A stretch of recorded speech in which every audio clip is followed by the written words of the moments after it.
Hello नमस्कार, मी सुप्रिया. गपशप with Supriya Gurav ह्या चॅनलच्या एका नवीन व्हिडिओमध्ये तुमचं स्वागत आहे.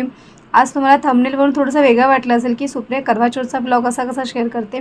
तर ॲक्च्युली आमच्या फ्लोअरच्या ह्या ज्या 2 यूपीच्या भाभी आहेत, तर ह्यांची अशी रिक्वेस्ट होती मला. हा रिक्वेस्टेड व्हिडिओ आहे. त्यांची अशी इच्छा होती की तू आमचा व्हिडिओ बनव आणि तुझ्या चॅनलवर टाक. तर मी म्हटलं चला आपल्याला पण चांगला एक नवीन व्हिडिओ मिळणार आहे, तर अशी संधी मी सोडत नाही सहजा. तर मी म्हटलं हो ठीक आहे चालेल, मी नक्की येईल. पण अचानक ना त्यांनी पूर्ण तयारी करत होते तेव्हा त्यांनी मला आवाज दिला की असा मुहूर्त आहे 6:45चा, तर आम्ही जरा फटाफट आवरतो, तर तू ये आता. तर मी म्हटलं ठीक आहे. आता तेव्हा संध्याकाळची वेळ होती, मला पण माझं घर आवरायचं होतं. तर मी ह्यातल्या एका भाभीच्या मोठ्या मुलीला सांगितलं तू कॅमेरा पकड आणि यांच्या सर्व पूजेचं शूट कर आणि मग नंतर मी एडिट करेन. तर ॲक्च्युली ते ना हे म्हणजे भरपूर आरामात चालू होता व्हिडिओ, खूप मोठा होणार होता, त्याच्यामुळे ते थोडं स्पीडमध्ये मी दाखवते. तर ज्या देवीची यांनी पूजा केली आहे त्या देवीचं नाव आहे करवा देवी. तर त्या देवीची पूजा केली जाते आणि नंतर नॉर्मली जसे नॉर्मली आपण पूजा कशी करतो, फुलांचं डेकोरेशन केलं आहे, रांगोळी काढली आहे, नंतर तिथे त्यांनी कळस ठेवला आहे. त्या कळसाचं जरा वेगळं पद्धत आहे, ती मला पण स्वतःला माहिती नाही. तर ती कळस आहे, त्याच्यावरती मोठी पंती ठेवली आहे, त्यामध्ये तांदूळ टाकून त्यावरती दिवा लावला आहे. दिव्याचे 4 तोंड तसे काढले आहेत कापसाचे. तर ते केलं आहे. नारळ ठेवला आहे, नैवेद्याचं ताट आहे, पाणी आहे, स्वीट ठेवलं जातं आणि हे सुहासनीचं असतं, त्याच्यामुळे तिथे शृंगाचे सामान पण असतं, पुढे जाऊन तुम्हाला दिसेल.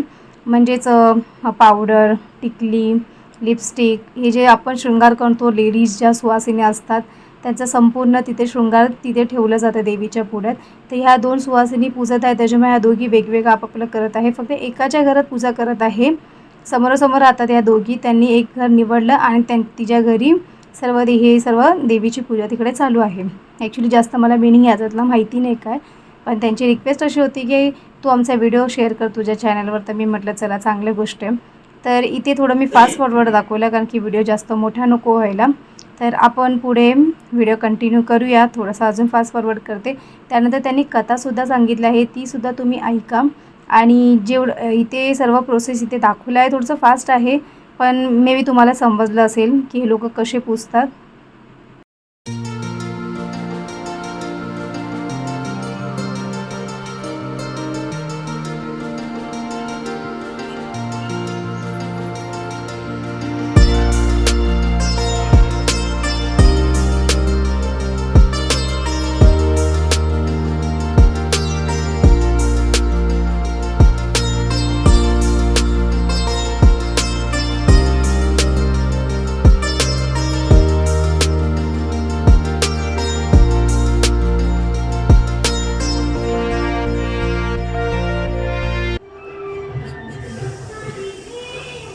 करवा चौथ व्रत कब और कैसे? कार्तिक मास के कृष्ण पक्ष की चतुर्थी को करवा चौथ कहते हैं। इसमें गणेश जी का पूजन करके उन्हें पूजन तथा दान से संपन्न किया जाता है। विधान ये है कि इसमें गेहूं का करवा भर के पूजन किया जाता है और विवाहित लड़कियों के यहाँ चीनी अथवा मिठाई के करवे पीहर से भेजे जाते हैं।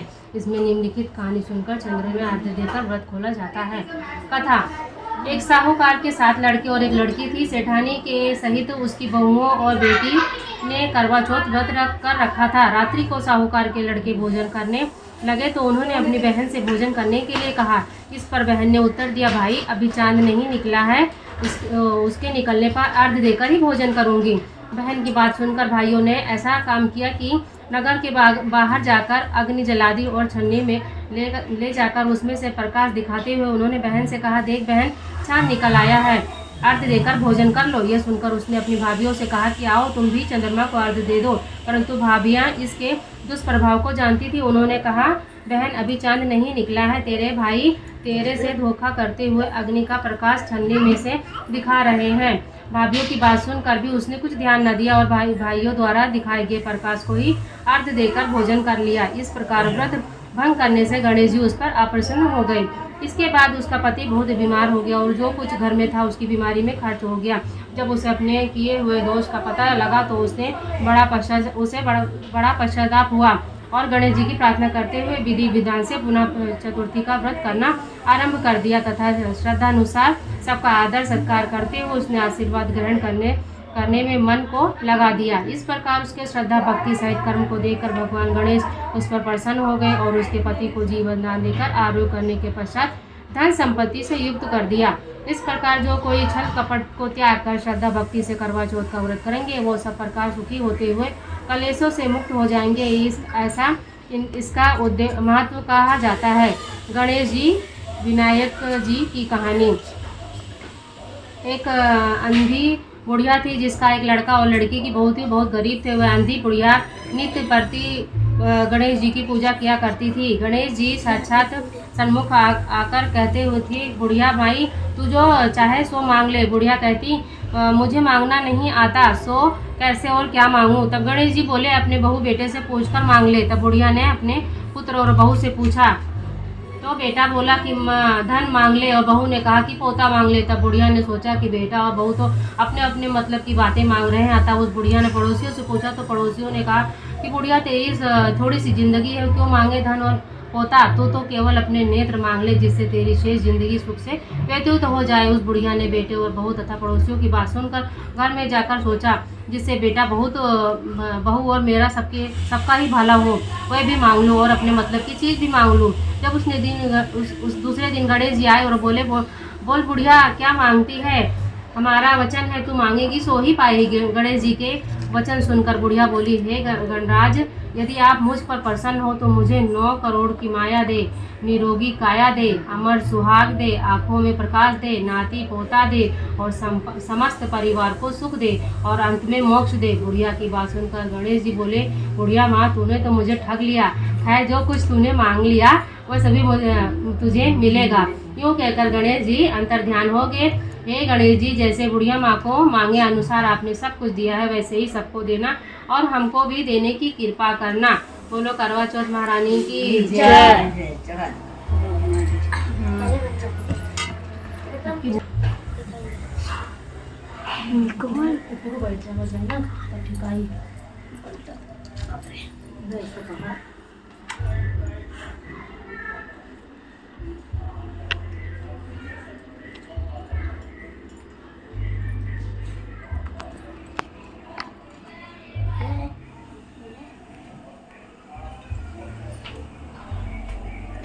भी कहाँ से लाई का क्या इतना कुल इतना है भी कहाँ मिलत हो ऐसे था ही जहाँ से ये गणपति मंदिर होगा जी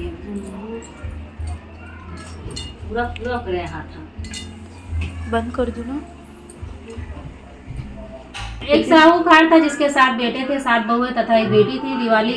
दिवाली से पहले कार्तिक वदी अष्टमी को सातों परिवार अपनी इकलौती ननद के साथ जंगल में खदान से, तो वही है ना अभी जो पढ़ा है ना, ये अलग है नहीं दूसरा है लेकिन हाँ वैसे ही हाँ, इकलौती ननद के साथ जंगल में खदान से मिट्टी लेने गए। जहाँ से वह मिट्टी खोद रही थी वहीं पर स्याऊ सेही की मान थी। मिट्टी खोदते समय ननद के हाथ से सेही का बच्चा मर गया। स्याऊ माता बोली कि अब मैं तेरी कोख बांधूंगी। तब ननद अपनी सातों भाभियों से बोली कि तुम में से कोई मेरे बदले अपनी कोख बांध लो। सब भाभियों ने अपनी कोख बांधवाने से इनकार कर दिया, परंतु छोटी भाभी सोचने लगी यदि मैं कोख न बांधूंगी तो सासू जी नाराज होंगी। ऐसा विचार कर ननद के बदले छोटी भाभी ने अपनी कोख बांध ली। इसके बाद जब उसे जो भी बच्चा होता वह 7 दिन बाद मर जाता। एक दिन साहूकार की स्त्री ने पंडित जी को बुलाकर पूछा कि क्या बात है, मेरी इस बहू की संतान 7वें दिन को मर जाती है। तब पंडित जी ने बहू से कहा कि तुम काली गाय की पूजा किया करो। काली गाय स्याऊ माता की भाईली है, वह तेरी कोख छोड़े तब तेरा बच्चा जिएगा। इसके बाद से वह बहू प्रातःकाल उठकर चुपचाप काली गाय के नीचे सफाई आदि कर जाती। एक दिन गौ माता बोली कि आजकल कौन मेरी सेवा कर रहा है, सो आज देखूंगी। गौ माता खूब तड़के जागी तो क्या देखती है कि एक साहूकार के बेटे की बहू उसके नीचे सफाई आदि कर रही है। गौ माता उससे बोली कि तुझे किस चीज़ की इच्छा है जो तू मेरी इतनी सेवा कर रही है, मांग क्या चीज़ मांगती है। तब साहूकार की बहू बोली, स्याऊ माता तुम्हारी भाईली है और उन्होंने मेरी कोख बांध ली है, उनसे मेरी कोख खुलवा दो। गौ माता ने कहा अच्छा। तब गौ माता 7 समुंदर पार अपनी भाईली के पास उसको लेकर चले। रास्ते में कड़ी दूर थी इसलिए दोनों पेड़ के नीचे बैठ गए। थोड़ी देर में एक सांप आया और उसी पेड़ पर गरुड़ पंखनी पक्षी के बच्चे थे, उनको मारने लगा। तब साहूकार की बहू ने सांप मारकर ढाल के नीचे दाब दिया और बच्चों को बचा लिया। थोड़ी देर में बड़ू टंकनी आई तो वहाँ खून पड़ा देखकर साहूकार की बहू को चोंच मारने लगी। तब साहूकार ने बोली कि मैंने तेरे बच्चों को मारा नहीं, बल्कि सांप तेरे बच्चों को डसने आया था। मैंने तो तेरे बच्चों की रक्षा की है। ये सुनकर गरुड़ टंकनी खुश होकर बोली कि मांग तू क्या मांगती है? वो बोली 7 समुद्र पर सेव माता रहती है, मुझे तू उसके पास पहुँचा दे। तब गरुड़ टंकनी ने दोनों को अपनी पीठ पर बिठाकर सेव माता के पास पहुँचा दिया। सेव माता उन्हें देखकर बोली कि बहन तो बहुत दिनों बाद आई। फिर उस कहने लगी कि बहन मेरे सिर में जू पड़ गई है। तब सुरही के कहने पर साहूकार की बहू ने सलाई से उसकी जू निकाल दी। इस पर सेव माता प्रसन्न होकर बोली कि तेरे 7 बेटे और 7 बहुएं हैं। तो बोली कि मेरे एक भी बेटा नहीं है, 7 बेटे कहाँ से होंगे? सेव माता बोली वचन दिया, वचन से गुरु को बोली के तुम पर कपड़ी हूँ। तब साहूकार की बहू बोली कि मेरी कोख तो तुम्हारे पास बंद पड़ी है। ये सुनकर सेव माता बोली कि तूने मुझे भर दिया, मैं तेरी कोख खोलती तो नहीं, परंतु अब खोलनी पड़ेगी। जा तेरे घर तुझे 7 बेटे और 7 बहुएं मिलेंगी। तू जाकर उन्हें करना, 7 आवई बनाकर 7 कढ़ाई करना। वह लौटकर घर आई तो देखा 7 बेटे और 7 बहुएं बैठी हैं। वह खुश हो गई और उसने 7 आवई बनाई, 7 आचमन किए, 7 कढ़ाई की। दीपावली के दिन जेठानी आपस में कहने लगी कि जल्दी जल्दी पूजा कर लो, अरे छोटी बहू बच्चों की याद करके रोने न लगे। थोड़ी देर में उन्होंने अपने बच्चों से कहा अपनी चाची के घर जाकर देख आओ कि वह अभी तक रोई क्यों नहीं। बच्चों ने देखा, अब वापस आकर कहा कि चाची तो कुछ मान रही है, खूब अजमन हो रहा है। सुनकर जेठानियाँ दौड़ी दौड़ी उसके पास घर गई और जाकर पूछने लगी कि तूने कोख कैसे छुड़ाई? तब वह बोली तुमने तो कोख बंधाई नहीं, तो मैंने कोख बांध ली थी। अब सेव माता ने कृपा करके मेरी कोख खोल दी। सेव माता ने जिस प्रकार उस साहूकार की बहू की कोख खोली, उसी प्रकार हमारी भी खोलिए, सबकी खोलिए। कहने वालों की कथा, हुंकारा भरने वालों की कथा, परिवार की कोख खोलिए। जय आओई माता की जय। बोलो करवा चौथ महारानी की जय। हाँ सवेरा डाल दे। लेकिन लक्ष्मी जी उस साहूकार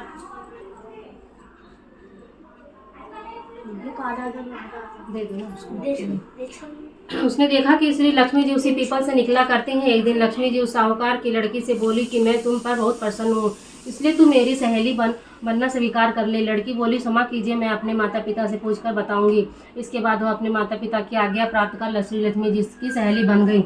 श्री महालक्ष्मी जी उससे बड़ा प्रेम करती थी। एक दिन महालक्ष्मी जी ने उस लड़की को भोजन जिमने का निमंत्रण दिया। जब लड़की भोजन पाने को गई तो लक्ष्मी जी ने उसे सोने चांदी की बर्तनों में खाना खिलाया और सोने की चौकी पर उसे बिठाया और बहुमूल्य दिव्य दुशाला उसे ओढ़ने को दिया। तत्पश्चात लक्ष्मी जी ने कहा कि मैं भी कल तुम्हारे यहाँ जिमने आऊंगी। लड़की ने स्वीकार कर लिया और अपने माता पिता से सब हाल कहकर सुनाया। तो सुनकर उसके माता पिता बहुत प्रसन्न हुए, परंतु लड़की उदास होकर बैठ गई। कारण पूछने पर उसने अपने माता पिता को बताया कि लक्ष्मी जी का वैभव बहुत बड़ा है, मैं उन्हें कैसे संतुष्ट कर सकूंगी। उसके पिता ने कहा कि बेटी गोबर से पृथ्वी को लीप कर जैसा भी बन जाए उन्हें रूखा सूखा श्रद्धा और प्रेम से खिला देना। ये बात पिता कहने पर भी ना पाया कि सहसा एक चील मंडराती हुई आई और किसी रानी का 9 लखा हार वहीं डाल गई। यह देखकर साहूकार की लड़की बहुत प्रसन्न हुई। उसने उस हार को थाल में रखकर बहुत बढ़िया दुशाले से ढककर रख दिया। तब तक श्री गणेश और महालक्ष्मी जी आ गए। लड़की ने उन्हें सोने की चौकी पर बैठने को कहा। इस पर श्री महालक्ष्मी जी ने कहा कि इस पर जो राजा रानी बैठते हैं हम कैसे बैठें। बहुत आग्रह करने पर महालक्ष्मी जी गणेश जी बड़े प्रेम से भोजन किया। लक्ष्मी जी के और गणेश जी के पदार्पण करते ही साहूकार का घर सुख संपत्तियों से भर गया है। महालक्ष्मी जी जिस प्रकार साहूकार का घर धन संपत्ति से भर दिया है, उसी प्रकार सभी के घरों में धन संपत्ति भरकर सभी को कृतार्थ कर दो। बोलो करवा चौथ महारानी की जय। कोनो कहानियां इतना याद पता नहीं चला था ऐसा। माता जति पार्वती सीता महादेव, जय गणेश जय गणेश जय गणेश देवा। माता जति पार्वती सीता महादेव, लड्डू का भोग लगे शंख करे सेवा। फूल चढ़े पान चढ़े और चढ़े मेवा, एक दंत दयावंत चारे भुजाधारी, हाथे सिंदूर सोए मूस की सवारी। नंदन को आँख देते कोड़िन को पाया, बाजन को पुत्र देते निर्धन को माया। हार चढ़े फूल चढ़े और चढ़े मेवा, सब काम सिद्ध करे श्री गणेश देवा। जय गणेश जय गणेश जय गणेश देवा। माता जति पार्वती पिता महादेवा। जय गणेश जय गणेश जय गणेश देवा। विघ्न विनाशक स्वामी सुखदेवा। पार्वती के पुत्र कहा हो शंकर सुख स्वामी। गजानन गणनायक भक्तन के स्वामी। रिद्धि सिद्धि के मालिक मूषक सवारी। कर जोड़े विनती करते अनुहारी। प्रथमा को पूजत शुभ मंगल दाता। सिद्धि होए सब कारज दरिद्र हटे जाता। सोन सोडाला इंद्र इंदाला मस्तक पर चंदा। कारज सिद्ध कराओ काटो सब फंदा। गण गणपति जी की आरती जो कोई न गावे। तब वैकुंठ परम पद निश्चय ही पावे। जय गणेश जय गणेश जय गणेश देवा। माता जति पार्वती पिता महादेवा। तर फ्रेंड्स इथे आपण भाभीचा लुक बघूया। तर ह्या अशा 2 भाभी आहेत, ह्या मस्त अशा तयार झालेल्या। आणि सुरुवातीलाच मी सांगितलं की ह्यांनी भरपूर लेट होतं तर ह्यांचा मुहूर्त निघत जात होता, म्हणून ह्यांनी आधी पूजा आवरून घेतलं। नंतर मी ह्यांचा व्हिडिओ केला आणि ह्यांचे फोटोसुद्धा काढले, कारण की खूप मस्त सुंदर तयार झालेल्या। त्याचबरोबर मी त्यांच्या मेहंदीचासुद्धा व्हिडिओ केला आहे। मेहंदीसुद्धा खूप छान कलर आला आहे, आमच्याच फ्लोरच्या एका मुलीने काढला आहे श्रद्धाने। त्याचबरोबर त्यांच्या बांगड्यासुद्धा मला भरपूर आवडल्या, किती मस्त असा चुडा त्यांनी घातला आहे। आपण ग्रीन घालतो आणि हे लोक असे मस्त असे रेड कलरचे घालतात आणि खरंच खूपच सुंदर दिसत होते या दोघीसुद्धा।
इथे दोन्ही भाभीने आपापल्या पद्धतीने चंद्राला बघून नवऱ्याची पूजा करून उपवास इथे सोडला आहे.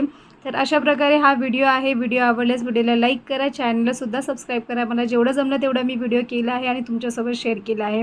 पुन्हा भेटू अशाच एका नवीन व्हिडिओसोबत. आत्तासाठी bye bye. Thanks for watching.